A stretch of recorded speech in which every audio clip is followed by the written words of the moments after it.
Soyez les bienvenus dans cette nouvelle édition du Morning News. Au sommaire de l'actualité, la mission exploratoire de la CEDEAO se mue en mission d'information au Togo.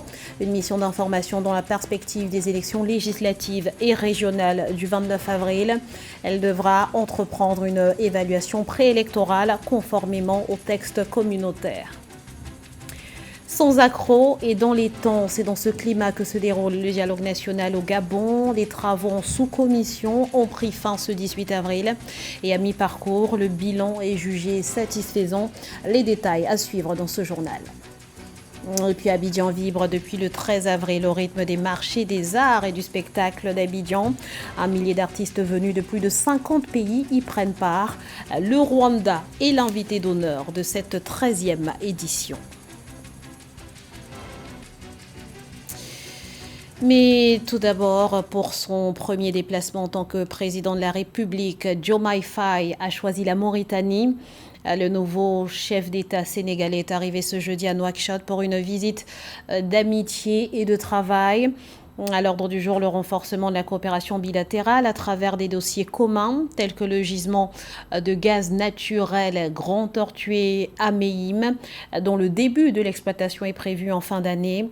Le pont de Rosso à la frontière sénégalo-mauritanienne et en construction depuis 2021 devrait également être au cœur des échanges avec son homologue, le président Mohamed El Ghazouani, également président en exercice de l'Union africaine. Notons que Bassirou Diomaye Faye se rendra ensuite en Gambie ce samedi 20 avril. Je vous le dis en titre, une mission de la CEDEAO séjourne depuis le 15 avril à Lomé, une mission d'information et non plus exploratoire comme précédemment annoncé. Elle doit rencontrer les principales parties prenantes au processus électoral dans un contexte tendu marqué par l'adoption d'une nouvelle constitution et à quelques jours des élections législatives et régionales du 29 avril. On fait le point tout de suite avec Nathalie Mo. Une mission diplomatique de la Communauté économique des États de l'Afrique de l'Ouest, la CEDEAO, séjourne au Togo du 15 au 20 avril 2024. La mission de 7 membres, présentée comme exploratoire, rencontre le pouvoir et l'opposition suite aux tensions politiques consécutives à l'adoption d'une nouvelle constitution dans le pays. Le président de la commission de la CEDEAO, son Excellence Oumar Aliou Touré, a approuvé le déploiement d'une mission d'information au Togo dans la perspective des élections législatives et régionales prévues le 29 avril 2024. La mission entreprendra une évaluation préélectorale conformément au texte communautaire et ne s'engagera dans aucun autre processus comme indiqué dans un communiqué antérieur qui sera retiré. Le projet de nouvelle constitution propose un changement du régime présidentiel au régime parlementaire. L'opposition craint que cette réforme constitutionnelle ouvre la voie à un maintien au pouvoir du président Faure Gnassingbé, dirigeant du pays depuis 2005. Au Togo se tiennent des élections législatives et régionales le 29 avril 2024. Un scrutin au cours duquel l'opposition tient à marquer un coup électoral en remportant la majorité parlementaire pour bloquer l'entrée en vigueur du nouveau texte organique. Pour atteindre l'objectif du véritable changement, nous ne devons accorder aucune voix à ceux qui violent impunément la Constitution et les lois, ou qui soutiennent le changement de Constitution et qui instrumentalisent la justice et l'armée, ainsi que toutes les institutions de la République. Selon les changements constitutionnels adoptés au Togo, les membres du Parlement éliront le président qui à son tour nommera le président du Conseil des ministres avec des pouvoirs exécutifs. Le président de la République, lui, sera nommé sans débat au sein du parti ou de la coalition qui détiendra la majorité parlementaire. L'arrivée de la mission communautaire ouest-africaine fait suite à un appel de l'opposition ainsi qu'à une rencontre le 11 avril 2024 entre le leader de l'opposition togolaise Jean-Pierre Fabre et l'ambassadeur de la CEDEAO au Togo. Dans l'actualité également, ce nouveau tour de vis au Mali. Les autorités ont annoncé ce mercredi 17 avril la dissolution de l'appel du 20 février pour sauver le Mali, mouvement qui rassemble plusieurs partis politiques et organisations de la société civile. Il est reproché à la plateforme de, je cite, s'illustrer en permanence par des agissements ostentatoires de nature à troubler l'ordre public, à porter atteinte à la souveraineté de l'État et à l'unité nationale. Rappelons que la junte au pouvoir a opéré ces derniers jours plusieurs restrictions avec notamment la suspension des activités des partis et associations à caractère politique et l'interdiction aux médias de couvrir leurs activités. L'opposition malienne dénonce une dérive autoritaire. Les pourparlers vont bon train au Gabon. Les débats entre partis politiques, militaires, ONG et associations se déroulent sans accroc. Les travaux en sous-commission ont d'ailleurs pris fin ce 18 avril et d'ores et déjà, un consensus se dégagerait sur un certain nombre de questions. Explication avec Joseph Moifo. Bâtir ensemble un idéal commun, c'est le leitmotiv des 600 participants au dialogue national inclusif. Ce 18 avril marque la fin des travaux au sein des sous-commissions entamées le 8 avril 2024. Il a fallu 10 jours aux commissaires et délégués pour mener les travaux de réflexion et discussion approfondie autour des problématiques soulevées par les populations du Gabon. Ceci dans le but de trouver des solutions aux 38 000 contributions déposées. Nous sommes en train d'arriver aujourd'hui au terme de la seconde phase de ce dialogue national inclusif. Nous avons engagé déjà dès ce matin ce qu'on peut appeler les plénières des sous-commissions et des commissions. Après cette seconde phase qui était consacrée à l'analyse des thématiques issues de l'ensemble des 38 000 contributions du peuple gabonais, les organisateurs et les membres se disent satisfaits d'avoir examiné toutes les préoccupations liées à leur sous-commission. Nous avons senti que chacun voulait se rendre utile pour participer à la restauration non seulement des institutions, mais aussi à la restauration des hommes et des comportements et des attitudes pour que, au terme de nos analyses ici à Ngondje, le Gabon ait un nouveau visage tout rayonnant et resplendissant. Les commissaires ou encore les participants qui ont pris part ont une envie vraiment qu'il y ait un changement, qu'il y ait une nouvelle constitution. Les Gabonais aspirent à un changement, ils veulent des nouvelles lois, une nouvelle constitution, un changement aussi au niveau du comportement, si vous voulez une restauration. Donc vraiment, en 10 jours, je peux dire vraiment que le bilan est satisfaisant. Dès ce 19 avril et ceci jusqu'au 21 avril, débuteront au sein des sous-commissions et commissions l'élaboration puis la validation des rapports des travaux. Du 24 au 25 avril est prévue une plénière restreinte pour l'adoption des rapports des commissions. Du 25 au 27 avril aura lieu les travaux de la plénière générale pour l'adoption du rapport final.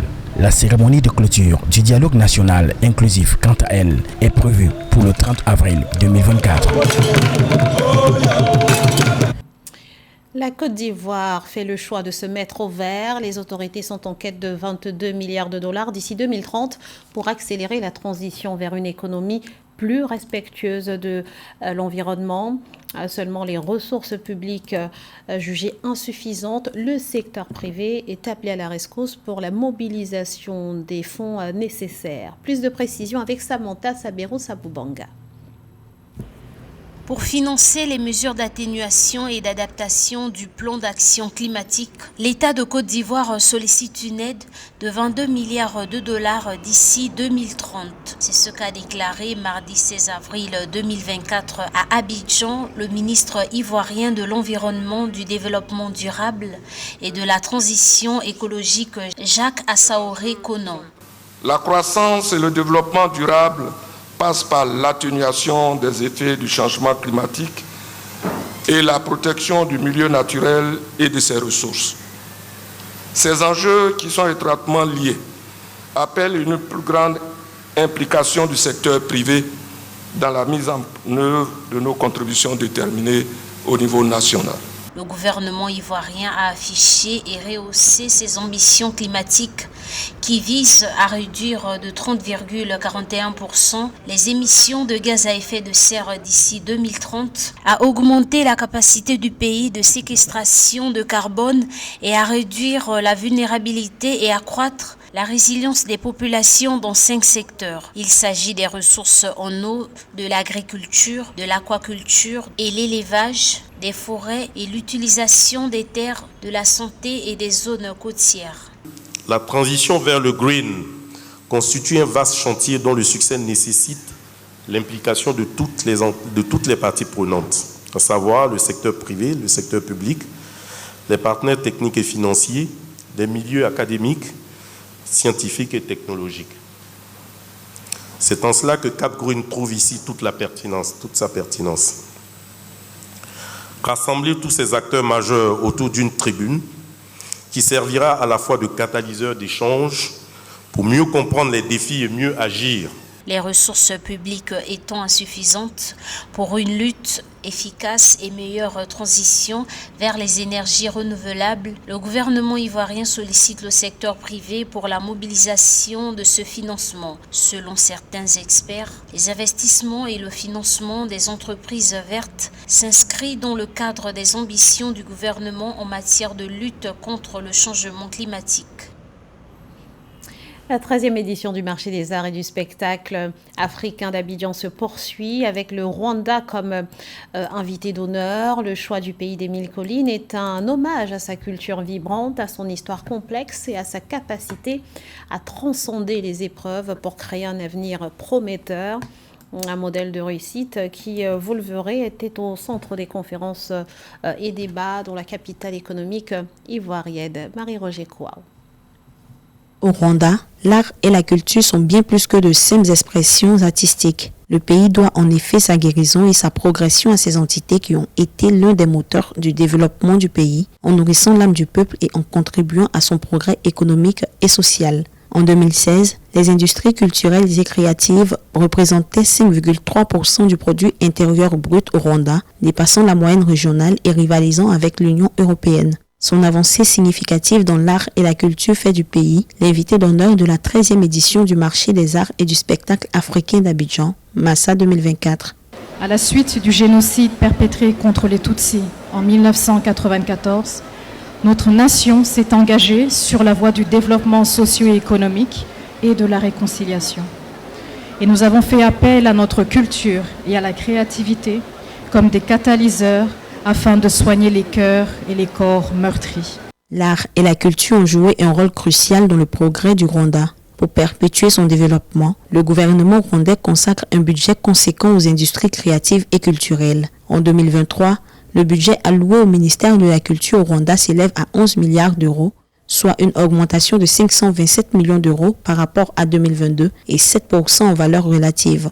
Nous avons fait appel à des pratiques traditionnelles culturelles rwandaises et nous les avons adaptées aux demandes de notre développement économique moderne. Donc ce que nous voyons aujourd'hui, le progrès, ça vient vraiment d'une mentalité rwandaise, mais une mentalité aussi qui reconnaît que les besoins de notre jeunesse, les besoins de nos sociétés de demain ont besoin de porter un regard très positif sur le futur. Invité d'honneur au Massa, le Rwanda saisit l'opportunité offerte par cet événement pour renforcer les liens d'amitié et de coopération avec les autres nations représentées, à travers des échanges culturels fructueux et des collaborations artistiques enrichissantes. Le Rwanda contribue à tisser les fils d'une toile artistique mondiale, unissant les peuples par-delà les frontières et les différences. À la page sport, le compte à rebours est lancé. Les Jeux Olympiques de Paris démarreront dans moins de 100 jours. L'Afrique sera représentée dans la majorité des disciplines, y compris en handball féminin et masculin, respectivement par l'Égypte et l'Angola. Les deux équipes ont d'ailleurs été fixées sur leur sort ce mardi. Les détails avec José Douglas. C'est à la maison du handball, dans la banlieue de Paris, que plusieurs membres du CIO et le monde du handball se sont réunis pour ce tirage au sort qui s'est déroulé le mardi 17 avril 2024.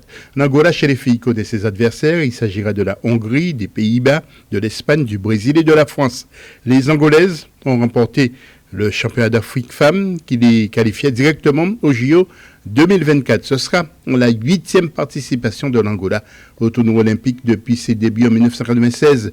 La 7e place étant le meilleur classement jamais atteint par les Angolaises et la France se méfiera. Oui, c'est une très bonne équipe avec d'excellentes joueuses, un pivot qui est peut-être le meilleur pivot du monde, Kassoma.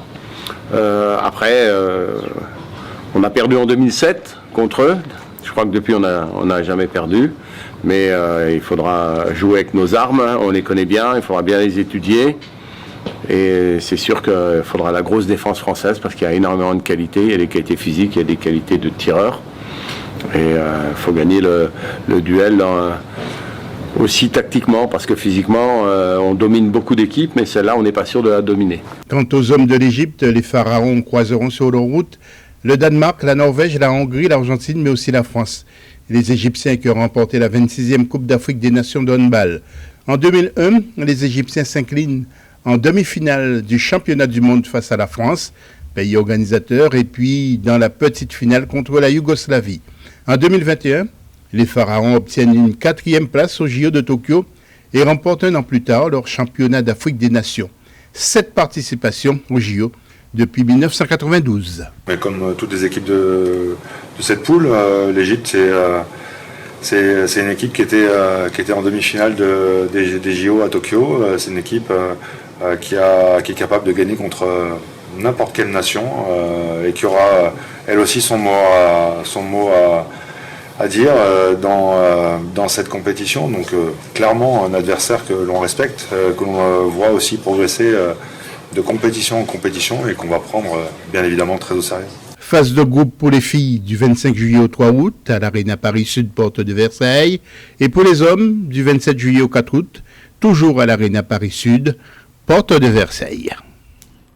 C'était le journal de la rédaction. Nous vous remercions pour votre fidélité. Restez sur Africa 24, l'information continue.